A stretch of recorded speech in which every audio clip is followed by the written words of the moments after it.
Gebolys, welcome to the podcast. Well, thank you. It's great to be here. So tell me about World Energy. You've been at it a while, which is rare in this industry. You see so many new companies. Tell us about the journey there.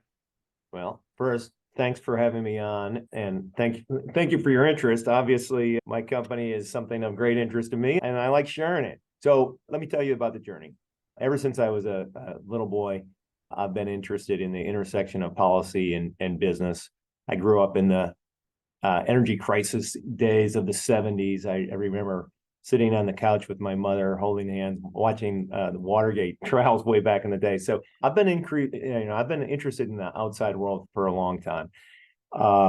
Did science fair projects on ethanol, and I built an electric car in the 8th grade, and so forth. And coming out of graduate school, I had an opportunity to join somebody who was very early days in establishing the biodiesel industry in the United States. And so I joined that company in 1996. It's a company called Twin Rivers Technologies. And right at that time, I also shared a ski house up in Vermont with one of the first people in Sam Adams beer. So we were going back and forth to ski on the weekends. And Sam Adams was doing something very interesting. They were focusing on bringing a new, better product to market, really focused on customers and less focused on the production process itself. And so they were creating the microbrew industry, one customer at a time with a better product, but they weren't brewing their own beer. And so I got the idea of, hey, we can do this in fuel. We can make a better fuel focused on customers who need it and get to a market that didn't even know it existed. And so in 1998, I launched World Energy with the notion of breaking through into new markets, first with biodiesel and a broader array of advanced biofuels, and then ultimately into sustainable aviation fuel. And now we're into pushing the envelope on green hydrogen and clean hydrogen of a different sort in California. But what we're really doing, going back all the way back to the beginning, is we're really focusing on creating products for customers who want them and need them. And I'm happy to dig into what that means in a minute. But all the way back to from a little boy to now, it's kind of one repetitive cycle. No, that is awesome. So before we go, I'm going to ask you for sure about Vermont and skiing, because I've done a lot of skiing up there. But let's focus on the company for now, which is what a really cool story that is. So tell me about the journey from renewable diesel. Are you guys still doing that, to SAF, and now green hydrogen? Are you developing your own projects, or are you buying from other projects and selling into the market, or how does the business model work? Sure. Let me go into a little more detail on the kind of the 2016 forward timeframe. And so by 2015, 2016 in renewable fuels in the United States, there were two really big trends happening. One was California, with the low carbon fuel standards, were really setting the pace for everything that would follow everywhere in the country. And the second was renewable diesel was replacing biodiesel as the diesel side fuel of choice. And so we targeted an acquisition in California that was a renewable diesel producer, a company then called Altair, and started working on that acquisition in 2016. Ultimately didn't close on the deal until early 2018. But during that period, that company was standing up sustainable aviation fuel for the first time. They were the first commercial scale producers, and that came as a bonus, but it really wasn't the focus. And it wasn't until we acquired the company that we really started to see the promise of sustainable aviation fuel. And it set us on a journey in which we started to say, okay, let's look at a big picture. Let's look at what's going to happen here in decarbonization of transportation. And ultimately, it's really clear that biofuels need to fly. There's no other way to decarbonize aviation, and aviation needs to be decarbonized.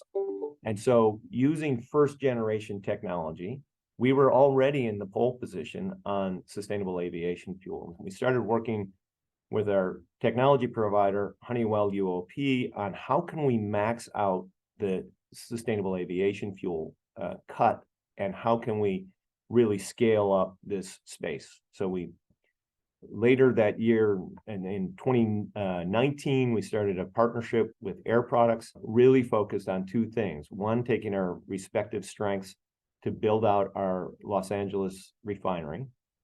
And two, figuring out how we can reduce the carbon intensity of the hydrogen we use. And so we ultimately went with a direction on hydrogen in which we use the biogenic off gases of our refinery, which will be a 25,000 barrel a day, primarily SAF refinery when completed, using the biogenic off gases from that process to feed a steam methane reformer and create hydrogen using renewable clean inputs. But along the journey, we started learning about green hydrogen and the potential through electrolysis to create clean hydrogen effectively from the wind. And so we started looking at, where is this going to happen in the world? Maybe we can source from those places. The bottom line was, there was an immense amount of talk, but very little action in the green hydrogen space. And so really it was my partner, John Risley's insight to say, he grew up as an entrepreneur that's been in everything under the sun, but he started with a very large fishing concession in Atlantic Canada. And that gave him familiarity with the entire Atlantic seacoast and familiarity with one of the windiest places in the world, on the west coast of Newfoundland. And we started talking about what it would take to develop that area for hydrogen. And we were talking with our friends at Air Products, who kind of filled us in on green hydrogen in the market and where that was all going. And we started to see real parallels. Air Products is a leading company on hydrogen in the world and the early developer of green hydrogen in Saudi Arabia.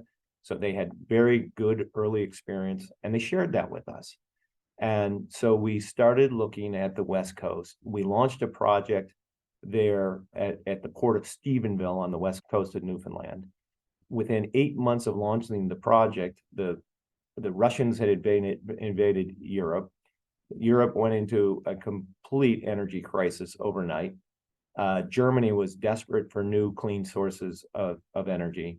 And by August of 2022, we had the Chancellor of Germany and the Prime Minister of Canada at our site in Stephenville, launching the Canada-Germany Hydrogen Alliance.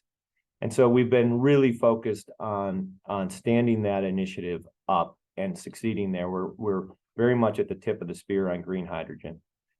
What we haven't lost our way relative to sustainable aviation fuel. We are also developing a project in Houston for our second sustainable aviation fuel. We've set up two distinct endeavors to pursue these two areas, but we're really focused on standing up both of those markets at the same time. And if I can just finish that thought, it's amazing how complementary these two areas are, and the overlaps between the two, and how they're going to get developed and how to interface to the market. I know, that's amazing. I couldn't agree more, because first of all, let me say hats off to you for getting into sustainable aviation fuel so early. We're seeing a number of developers try to come in now, and I'm sure some of them will be successful, but it takes a long time to really develop one of these projects, as you know. So the fact that you have experience there is huge. We definitely see as investment bankers that sustainable aviation fuel market is here today, that there's so much demand for the product. We are also involved in a hydrogen project, and some of the challenges there are that, as you know, you don't have a truly liquid market today, and you're sort of waiting for that market to materialize and come to fruition. But it's certainly something, because of the length of time that these projects take, you've got to get in now, and you have to be able to be willing to bet that the market is going to develop. We think it is. We're huge believers and involved in not only projects, but venture on the hydrogen side. So we're definitely believers in it, simply because it's a fuel. So if you want net zero, you can't electrify everything. You must have zero carbon fuels ultimately. But yeah, I would love to hear more about, first, the sustainable aviation fuel side, because I think that's a market that's here today, and then the green hydrogen side as well, and sort of how you see that playing out and ultimately coming to reality. Yeah, well, you're spot on in terms of, these are big projects. We're spending $3 billion in Los Angeles, $2 billion in Texas, up to $12 billion in the west coast of Newfoundland. These are immense projects. They take many years to develop. They will face all kinds of setbacks along the way. This is not for the faint of heart. You better be in it for the long haul or don't even think about it. But they all depend on the same lesson that we can take from Sam Adams, which is there was no microbrew market when Sam Adams went into business. This was one guy, Jim Cook's passion about beer and his ability to connect with others who had a passion for beer and creating a marketplace by connecting passion. And that's the exact same thing we have to do here. That's the exact same thing. So sustainable aviation fuel, one would logically assume, gets sold to an airline who puts it in their wing and flies airplanes on it. That's a perfectly reasonable thing to do. But that's effectively thinking about our Sam Adams as Budweiser. It's not Budweiser. And that's not its primary value. And so we've come to understand that we sell a premium product that has premium value, and we need to get to a premium consumer for that product. And this is age-old stuff, right? It's just business model stuff. It's innovation of a marketing variety rather than of a technical variety, but it's critical. So when we think about our sustainable aviation fuel, it serves two purposes. One, it propels an airplane from point A to point B. And two, it does that at a much lower carbon impact than the alternative. But do those two products have to overlap? Do they all have to happen as close as possible to where we refine this product in Los Angeles? Or can those be separated? And it turns out through book and claim, they can be separated. I'm happy to go into what book and claim is in a minute, but at the broadest level, what book and claim is to using the propellant of the fuel to propel airplanes. But nobody takes any credit for doing that in a cleaner way at that level. We then tokenize at a metric ton of carbon reduction units and sell those units to those who most want to buy them. And there are premium customers in this. Imagine the consulting firm whose biggest growth area is consulting on decarbonization. You think they might want to decarbonize their flights? They do. And do they only want to decarbonize the ones out of Los Angeles? They don't.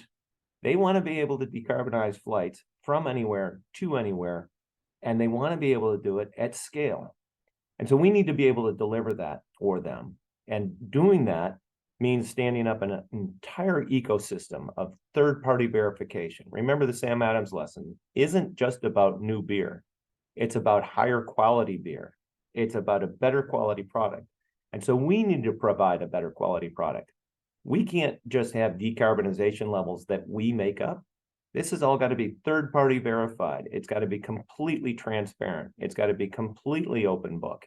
And so everything about what we're doing brings our customer base into what it's going to take to stand up, not the sustainable aviation fuel industry, but the sustainable aviation industry. And fuel is critical to that effort, but so is the service of decarbonization. And so the lessons that we're learning in SAF are the exact same lessons that we need to learn in hydrogen. And so when we look at hydrogen in the first instance, people are looking at hydrogen as something you can co-fire in power plants. So co-fire with gas. There's a lot of different applications for hydrogen. Maybe even the biggest uses of hydrogen are for fertilizer and in the oil refining process. And so do you want to displace those markets? Maybe. Or maybe you want to look at the highest value customers and work back from there. So in our project in Newfoundland, it's really just incredibly fortuitous. We'll chalk this up to pure luck that where we're building in Newfoundland happens to be very close and in the same province as some of the highest quality iron ore in the world. And that high quality iron ore is high quality because the iron content in it is very high. Anything north of 50% is high quality iron ore. The iron ore in Labrador and northern Quebec runs to 80%. It's very high quality. That means it doesn't take as much energy to reduce the iron ore into iron.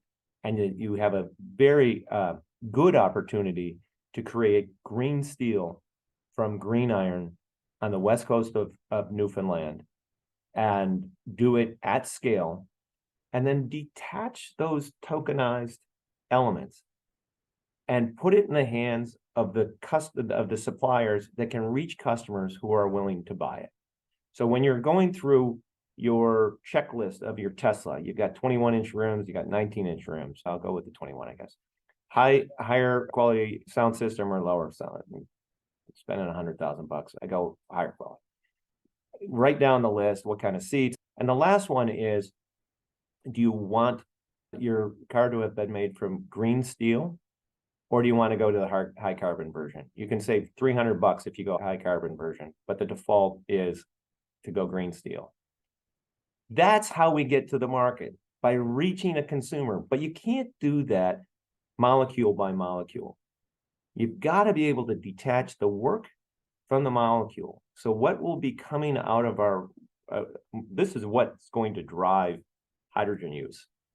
Being able to create markets by separating the molecules from the work of the molecules. The iron ore will still get turned into iron. That iron will get converted into steel, and that steel will go into cars. But by separating out the work, the decarbonization work, it can go into the highest value cars to the customers who most want that value. And that's how we're going to create markets to break down the status quo. Oh my goodness. So that is an incredible vision, I have to say. And I couldn't agree more, because boy, hydrogen is so hard to transport. They call it the devil's molecule, because yes, it has to be super cold. I don't even know how cold, but colder than anything in order to liquefy it. And liquefying is the best way, I guess, to transport it. You can't really put it in pipelines too well because you get embrittlement. And a lot of people don't know this. So it's brilliant to be able to use it at the place where it's generated. That's number one. But then you're out in the middle of nowhere, Canada. So how many customers are there? And you're decoupling the molecule from the value driver and bringing that to consumers directly, which I think is brilliant. And for sure, I've seen it in SAF already. And wow, it really makes sense. How did, I guess the Sam Adams origin that it is. you're not going to be selling. It's ridiculous to think that you can make a green product and sell it at the same price and compete with a supply chain that's 300 years old in fossil fuels. So what you're doing is decoupling that value and then being able to charge a premium price, which, as we know, let's say middleman supplier traders in the energy industry may not be willing to pay, but end consumers may be willing to pay it. Yeah, we can't look at all consumers the same way, right? Sam Adams wasn't looking at the college student who's trying to get 8 beers in them before the football game as the target market. They were looking at someone who had a craft mindset about beer, and they tapped into it and found it, right? And that's how they have built an entire industry. And we've got to do the same. We've got to not look at all steel buyers the same. We can't look at all users the same way. Now, that's not to say that hydrogen can only be used in the direct reduction of iron piece of steel making as its only market. That's not true. Hydrogen's a fantastic backbone carrier for lots of different products, including sustainable aviation fuel. But we've got to start thinking about these problems, not just as technological problems, not just as production problems, not just as capital deployment problems, but as market problems. And we need to start solving the market mechanisms by getting to the highest value customers. No, amazing. So I'm envisioning a lot of e-commerce, because I haven't dug deep into this, but I know that now when I pay for my airline flight, it gives me the choice. If I want to decarbonize the flight, I can pay a little more. So I think people have now seen that. Where else is that going to appear? Maybe paint us a picture of for consumers, where are some other places that they might get a choice to decarbonize their usage streams? And is it at the more at the end consumer level, or maybe, as you say, it's with a company like McKinsey that wants to decarbonize their company's carbon footprint? Yeah, so you started the question with a reference to offsets. And I want to be clear that what we're talking about is insets, not offsets. And offsets represent a challenge because the quality of offsets can be inconsistent, let's say, to be generous. And so one of the problems with offsets is people feel like there's a price tolerance that might be, okay, for $5, I'll offset the cost of my the cost of my carbon on this flight. They set unrealistic cost expectations, and the quality isn't there. So you press a button, you assume, I guess, maybe that the $5 went somewhere in the world that did something, but you got no transparency. You really don't have any quality control. You don't have third-party verification, and it's usually not in a like product. You've got cooking stoves in the developing world, or you've got a tree project somewhere. So it doesn't really relate to the activity you're doing. So what we're doing with sustainable aviation fuel and the creation of insets, because they're in sector. So we're right in the aviation supply chain, decarbonizing the aviation supply chain and having a completely transparent and third-party verifiable mechanism to show how your purchase drove demand for that fuel. And the more those purchases happen, the more we can produce more and more of that fuel. And that's how we're going to stand up this industry, right? It's got to be demand back. It's got to be customer back. It can't be, let's go produce this stuff and hope somebody buys it. We've got to go the other way. So in your question, you asked, where else will we see it? Well, I certainly should point out, Tesla doesn't know that they're going to be doing this in a couple of years. I haven't had this conversation yet with Tesla. That there are a number of steps between here and there. But when you think about direct to consumer, the power of direct to consumer is people can self-select. And you can also start to create, and companies can create sticky capability demand for these products. So I'm talking to you through a computer. It's got steel in it. Was this steel made sustainably? I don't know. But if I'm ordering the replacement for this computer, and the default is that it's going to be made of green steel, fully decarbonized green steel, or I can save $6 on my $2,000 purchase if I want the high carbon version. And the default is to just have the green steel thing. That's the mechanism by which you're getting a consumer interface, which creates demand. And so much. I just came back from COP, and where I understand they're making real headway on the policy front. So really good on them. But I just came back from COP, and every year at COP, the conference of parties, this one was COP 28 in Dubai, but it's when the world unites to try to figure out what the heck we're going to do with this massive carbon problem we've got, what climate change problem we've got. And there's always such a heavy emphasis on, we've got to get policymakers to understand X. We've got to get policymakers to understand Y, as if the governments of the world are going to get together and solve this on their own. And it's just, that's not how this is going to go. It turns out that most of us really do care. Most of us, if we had an option, many of us, let's say, not everybody loves Sam Adams. Many of us do. Many of us, given a choice, will take a product that feels higher quality to us, feels like there's more heart and soul in it, less just, pushing it through for the bottom line.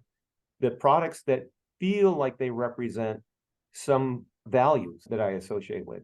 Any marketing professor will tell you it's about connecting on values. Why has Patagonia done so well? Is that authentic?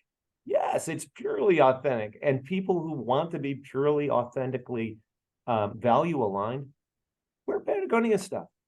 and they put it on their chest and they let you know that they are wearing Patagonia stuff. And that does a lot of virtue signaling. And we're humans and we want to project what our values are. So I don't mean to get too far afield, but that's the space we have to get into. That's the mindset that we have to get into if we're going to do something other than sit around and wait for one government or the other government or the third government to do something and expect every other government to fall in line. It's a fool's errand. Governments will follow, but business people need to lead. That is absolutely true. And it's always been that way, right? That's one of the great things about capitalism is you've got so many opportunities to find the right solution. And there are probably many craft breweries that made an attempt, but Sam Adams was the one that got the formula right. And since you mentioned Vermont, I think about another brand from up there, of course, Ben and Jerry's in the ice cream space that did the same thing. They give you this tiny little pint of ice cream for the same price as a gallon. But as you say, heart and soul in the product and a better quality product made with thoughtfulness.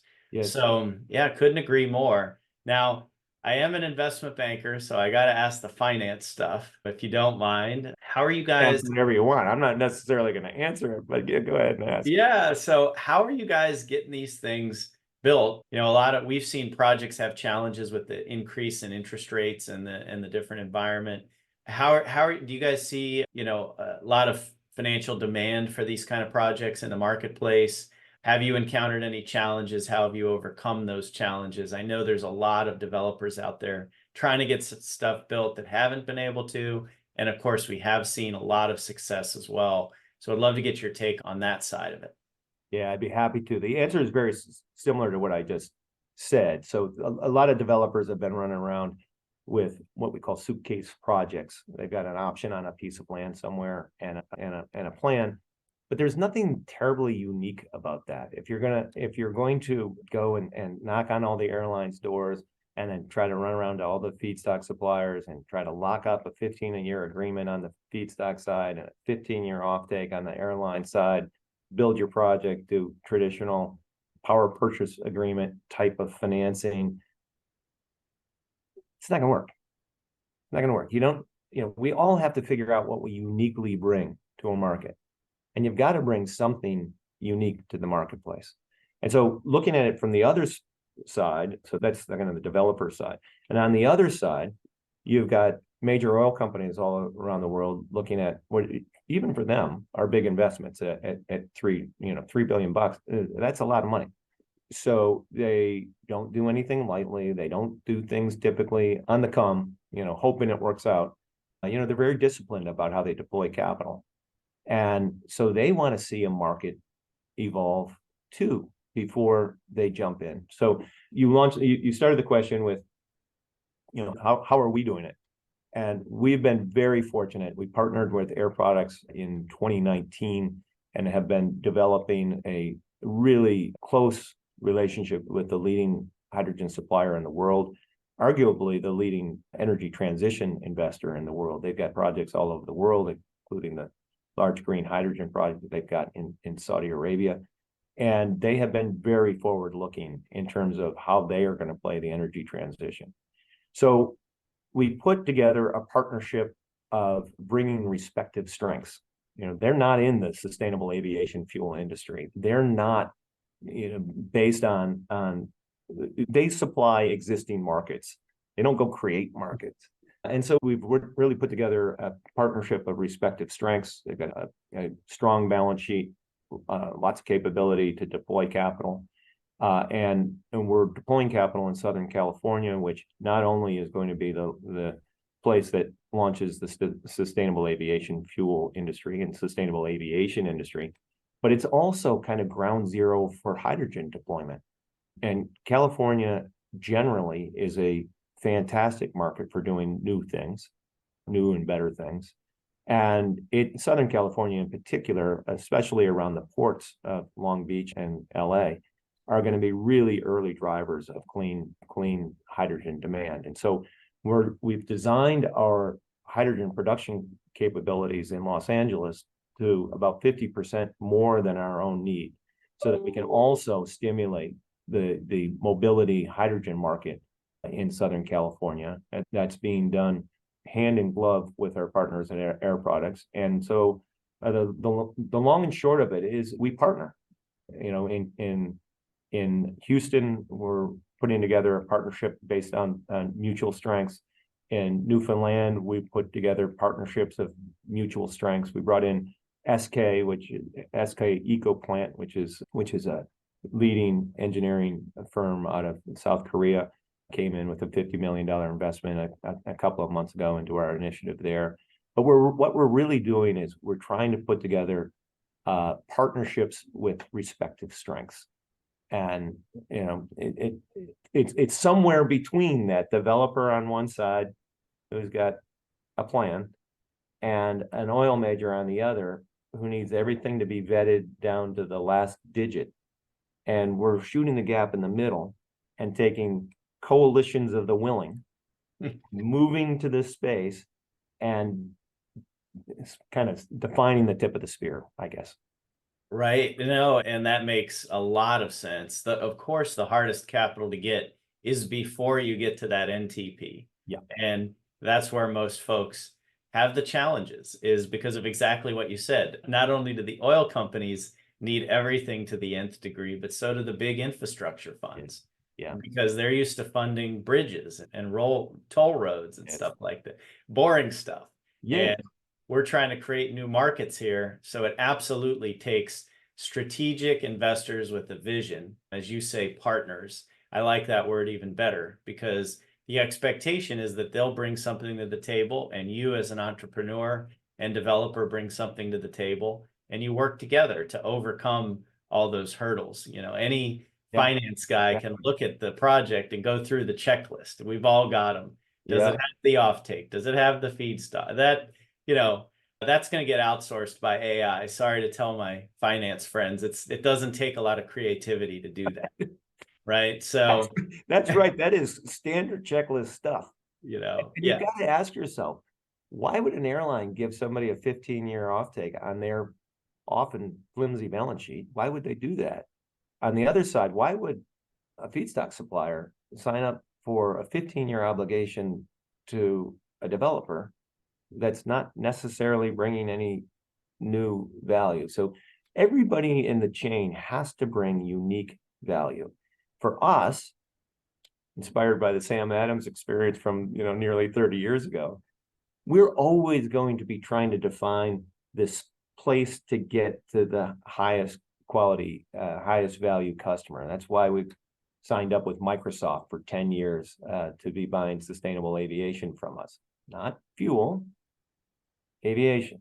They're buying carbon reduction for the aviation sector. It's why we're doing the same with DHL, and DHL is passing that on to their customer base so that they can deliver their service in a more effective way. And they're creating their own competitive advantage by being able to offer that.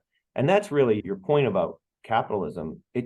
Look, that is what drives the world. We're going to have to use capitalistic mechanisms to create markets, to drive the demand. It's not just a matter of meeting some infrastructure guy's checklist. That's not that creative. We're going to have to do better than that. But I think we're getting there. We're getting there. But you're spot on about it's a fool's errand to run around doing the other. And plus, the economics don't work.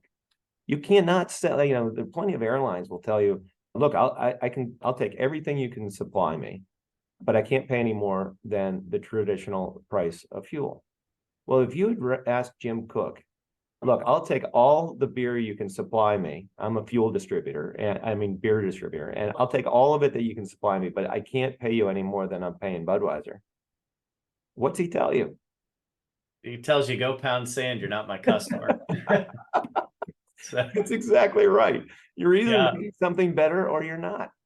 Yeah, that's absolutely true. And I think it's funny, the beer analogy holds, because for so many years, American beer was a commodity. It was just whatever you could get for the cheapest. And that's why we had back then a terrible reputation as a beer country. You'd have to go to Europe to get anything good back in the day, Belgium or Germany. But now I'd put America up against any of the European countries in terms of the diversity of the beer that we have available, the varieties, the quality, everything. And it's because of that microbrew experience and customers that are willing to pay more.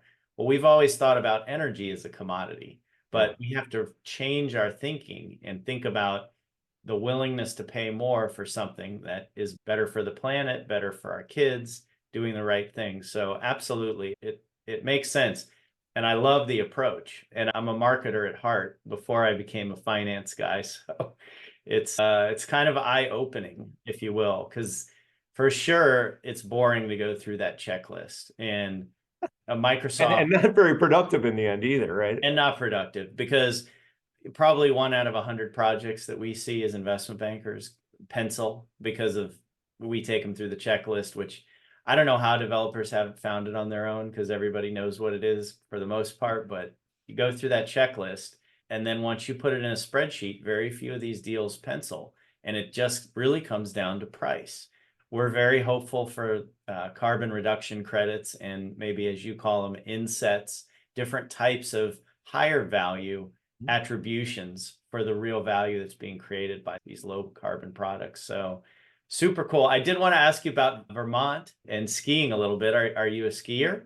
I am. We get to Vermont, can I just react to your thoughts there just for No. Give me your reaction. I love and that. then I would much rather talk skiing. But no, I think you made the analogy about beer and that it started off as a commodity in the States, and then we figured out largely through the craft brewing industry that we could do better. And then we get to American ingenuity and the stuff that we're good at. We're good at being creative. We're good at making new markets. I mean, that's our strength. And I think the same is going to hold in energy transition. The Europeans have a huge jump on us, and their sensibilities are different. It's not surprising that they demanded a better beer, and it's not surprising that they're demanding better energy. But the US can be a little slow, can be a little bit behind the curve. But once we figure it out, we can do it at scale. And I think the same is going to happen in energy transition. The best action in the world is in North America. And I certainly Canada has read the memo. We met with the chancellor and the prime minister. We had him for 3 days, 2 weeks after the IRA was passed. You don't think that was a subject of conversation? It was. Lots of conversation about that. And the U.S. Inflation Reduction Act really was critical, not only for what it drove in the United States, but for what it's driving around the world. It sent a message to developed countries around the world that if you're going to lead in energy transition, you've got to invest. And if you're not going to invest, you're not going to get the jobs. You're not going to get the economic activity. And Canada read the memo, and they're investing, and they're stepping up. And so the IRA's great promise isn't only what it can trigger in the US, it's for what it can trigger around the world and what it is triggering around the world. But it's going to start in North America. Absolutely. I couldn't agree more. And of course, the name Inflation Reduction Act was also a marketing technique, but the reality is in the long run, it will lower inflation, and we have to be thinking about this as a long run play. It can't be a short run this year or next because it's a long-term problem that we created over a couple 100 years, not going to be solved in 2 years. It's going to take sure is. Look, eventually we're gonna pay for the externalities associated with our oil addiction. We're paying down here in South Florida already. You And sure I are. tell folks, One way or the other, we're gonna pay, right? yeah, it's crazy. I mean, you drive around Miami, the Uber drivers now, they all have to have large SUVs because of the fact that it floods down there if it rains a little hard now because of the tide table. So the sea level's rising, the beaches are smaller, it floods all the time. And that's just the truth. And I consider myself a radical centrist when it comes to politics because the truth is usually somewhere in the middle. But when people ask me, oh, you work in the climate change stuff, do you really believe in it? And I go, well, I've been stranded in Miami in a small car on an afternoon when all it did was rain. There was no hurricane. It just rained and we got stranded. And that didn't happen when I was growing up. Yeah, I got to tell you, I'm right with you on the radical centrist stuff, but this isn't a faith subject. I mean, you believe in it. Do you believe in arithmetic? My goodness, this is not a matter of faith. Absolutely not. You can already see it. And if you're still in that camp, the denier camp, if you're still there, you don't want to know. That's true. Yeah. You I don't tell want to know. people on another South Florida reference, a lot of people have stayed at the Breakers before, love the hotel in Palm Beach. If you walk in there, look at the photo of the beach and the Breakers. It's in the lobby back when they started it. It's huge. It's an enormous beach. It's like you could play a football game on that beach. Now, when you walk back there, you look over the seawall and there's the water. There practically is no beach. So Yeah, I mean, there's two ways to look at it. One is the anecdote, right? And a senator from Oklahoma many years ago famously brought a snowball into the Senate chambers and said, "Look, it's still snowing. There's no global warming." The anecdotes are can be all over the place, but the data is not.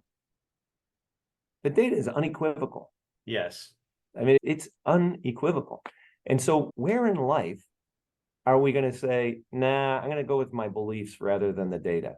Would you want to fly in an airline or on an airplane in which they said, forget the principles of engineering.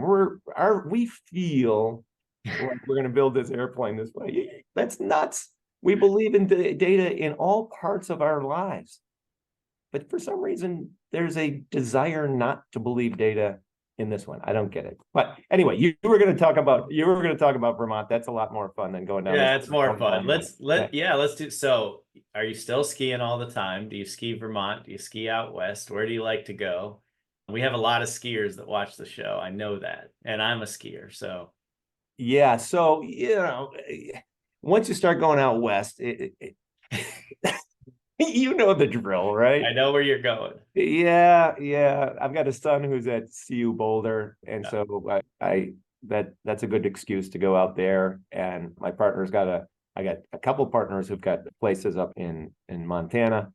Once you've skied up there in waist deep powder, I'm actually a snowboarder more than a skier these days. And the powder is great for skiing. It's awesome on a snowboard.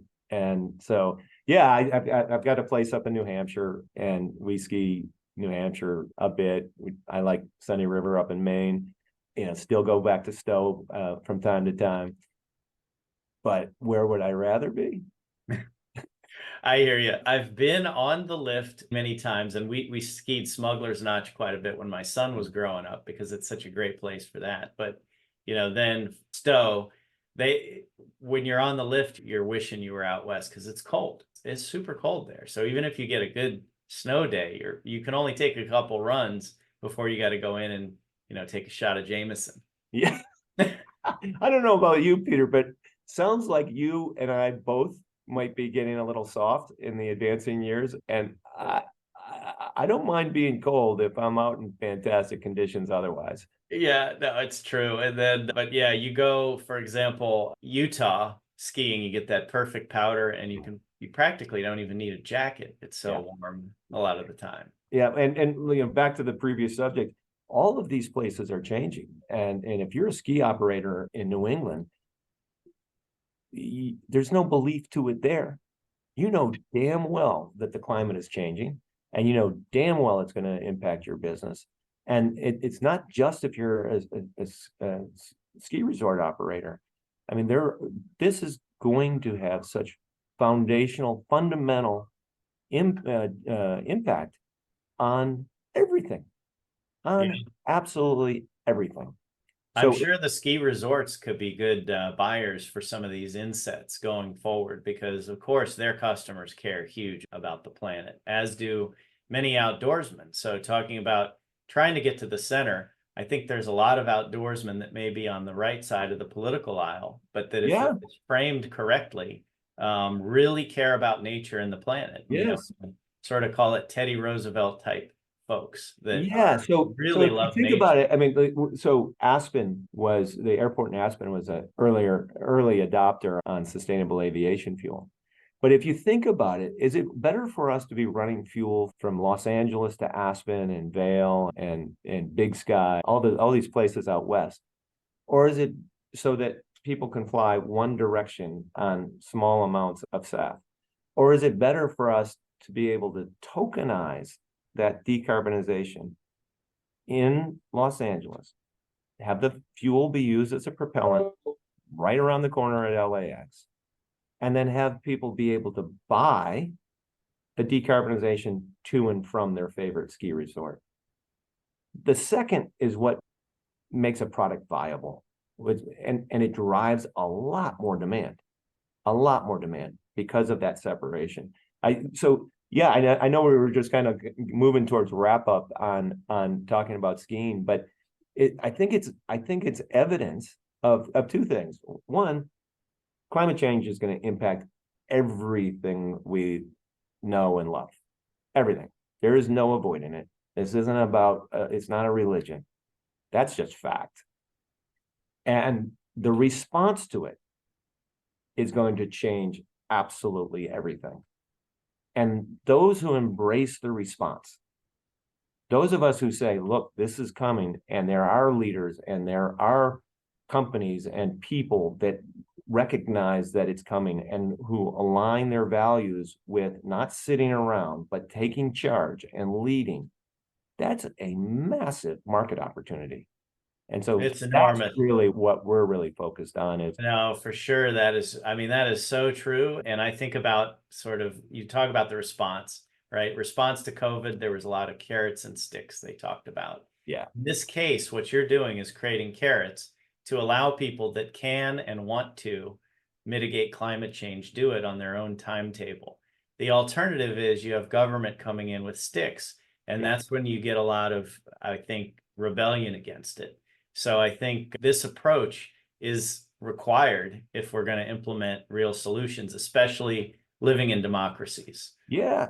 Democracies and capitalistic democracies, right? So yeah, you don't want to stick this on the family that saved up for 2 years to go spend a week down at Disney. That's not who ought to be being at the tip of the spear. You know, ultimately they'll benefit from the early movers who have created market and driven innovation and driven progress, and all the rest of it comes behind. But by just doing what markets do and just living in a capitalistic society the way that works, we can get to the customers who actually need it. It's not just foisting it on everybody. And the private sector in capitalism is so much better at pinpointing markets than the government is when they do, sweeping change. I'm not saying that this is a private sector only problem, but it's not a public sector only problem. It's an all sector problem, and it's going to require all sectors to find innovative ways to move forward. That's right. That's right. And government can only do so much. So Yeah. for sure, I agree with you on that. And again, that's where I come in, right down the radical centrist, as you will. Yeah, we got a problem, but do we need government to save us from everything? No, that doesn't work. We as individuals have the obligation as entrepreneurs to innovate and make change. This is innovation in tokenization and financialization. There's going to be innovation, technical innovation. Yep. I think it's going to be the biggest flurry of innovation activity, even more so than Silicon Valley was. You're just seeing so much activity. We are in the venture space and in the project space. So really exciting time. Gene, you got to tell the folks how to get in touch with you. This is really incredible to hear what you're doing. And we hope to stay in touch and have you back on in the future. Yeah, so the website is worldenergy.net. LinkedIn is probably the best for me in terms of social media. It's Gene, Gene, Gebolys. I don't know exactly how you look it up on LinkedIn, but Well, it's funny. That name is very unique. So I think if people just type in your name in Google, it's going to bring it. Yeah. So yeah, LinkedIn is LinkedIn and the website are probably the best way to connect. But listen, I really am thrilled that we got a chance to chat and share ideas, talk a little beer, talk a little skiing, and talk a little about the biggest opportunities in Silicon Valley. Absolutely. Gene, this has been amazing. This has been Gene Gebolys, the company's World Energy. Check them out. They're making a huge impact as far as changing how we approach the issue of global warming and climate change, sustainable aviation fuel, green hydrogen, and whatever new fuels come down the path. Yeah. I think you guys are going to be innovators in the sector. So thanks for being on, Gene. It's great to be here. Thanks.